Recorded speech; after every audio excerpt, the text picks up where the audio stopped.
Graça e paz, vamos falar essa semana sobre solidão.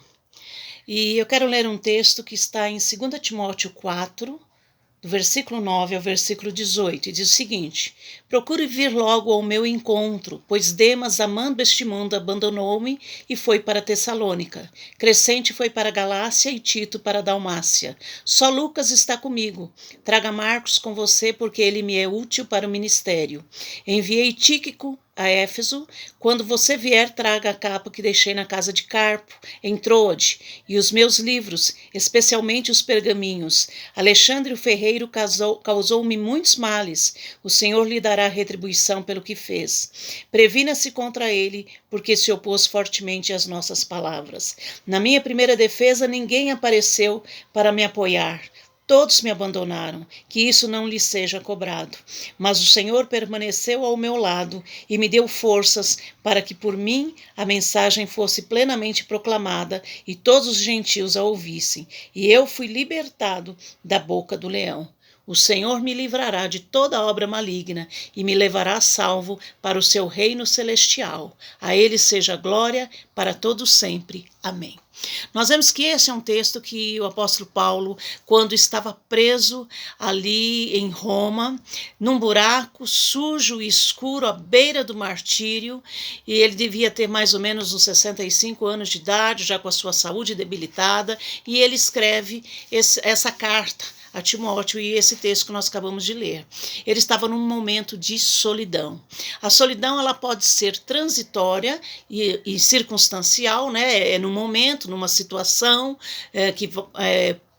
por um curto período de tempo, mas depois muda. Ou ela pode ser também crônica e duradoura, levar um tempo muito maior e por várias outras razões. Aqui no caso de Paulo, nós vemos que era uma solidão temporária, transitória e circunstancial. E nós vemos que ele conta aí, olha, Demas o abandonou porque amou o mundo, Crescente e Tito foram enviados para outras cidades, Tíquico foi para Éfeso porque Paulo enviou, Alexandre causou muitos males. Nós vemos, mas é uma palavra que ele diz assim: todos me abandonaram. Ninguém apareceu em minha primeira defesa.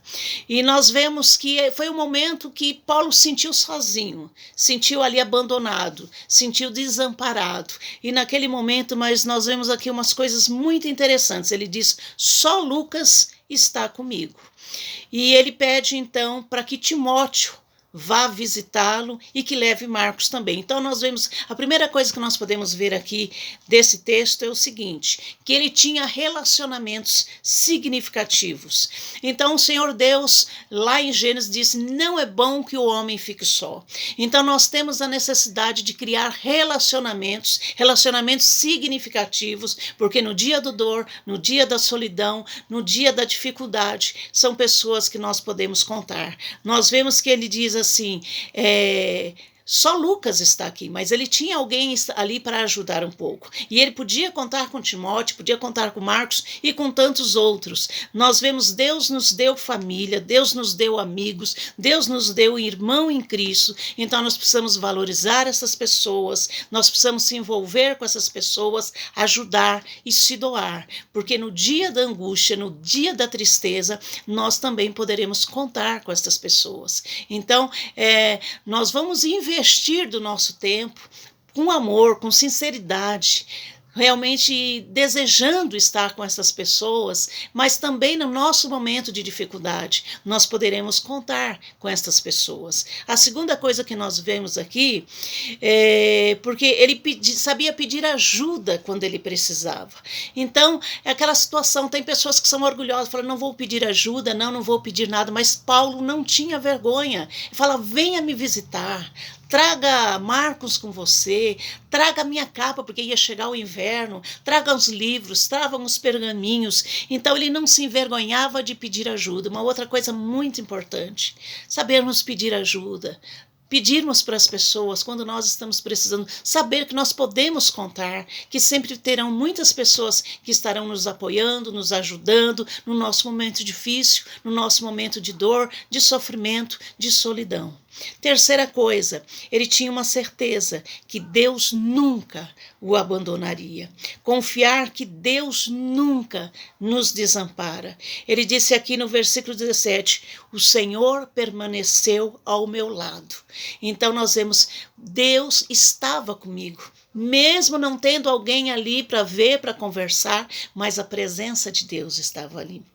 Ainda nós vemos, o Senhor me deu forças. Então, contar, eu estava ali, mas o Senhor me fortaleceu naquele dia difícil. E terceiro, o Senhor me libertou da boca do leão. E ele ainda diz, o Senhor me guardará. Essa confiança em Deus. Então nós vemos aí, a primeira coisa, relacionamentos significativos. Segundo, peça ajuda, peça socorro, não se isole das pessoas, mas busque a ajuda delas. Terceira coisa, ter a certeza que Deus nunca te abandona. E essa certeza é da presença dele, diz o Senhor esteve comigo. Segundo, me fortaleceu. Deus não só está, mas ele me fortalece no dia difícil, no dia da tristeza, no dia da solidão, no dia de angústia, o Senhor renova as minhas forças. E terceiro, ele me guardou e ele me guardará. Então, a certeza que Deus está comigo, ele está me fortalecendo e ele me guarda hoje e para sempre. Esse mesmo Deus de Paulo é o nosso Deus. Você não está sozinho. Você tem irmãos em Cristo, você tem uma família, você tem pessoas com quem pode contar. Você tem, acima de tudo, Deus em todas as circunstâncias. Vamos orar? Pai querido, eu te louvo, te agradeço pela tua maravilhosa graça que se manifesta sobre as nossas vidas. Primeiro se manifestou entregando Cristo Jesus, o teu Filho amado na cruz do Calvário. E Jesus disse que nunca nos deixaria sós, mas ele estaria para sempre conosco. Muito obrigado, Deus, porque no meio da tristeza, da dor, do sofrimento, nós temos irmãos amados, temos pessoas com quem podemos contar, mas temos também a Ti, o Deus que nunca nos abandona, que nunca nos desampara, que nos fortalece, que nos guarda, que nos livra sempre. Te louvamos e te agradecemos em nome de Jesus. Amém. Deus te abençoe. Beijão para todos.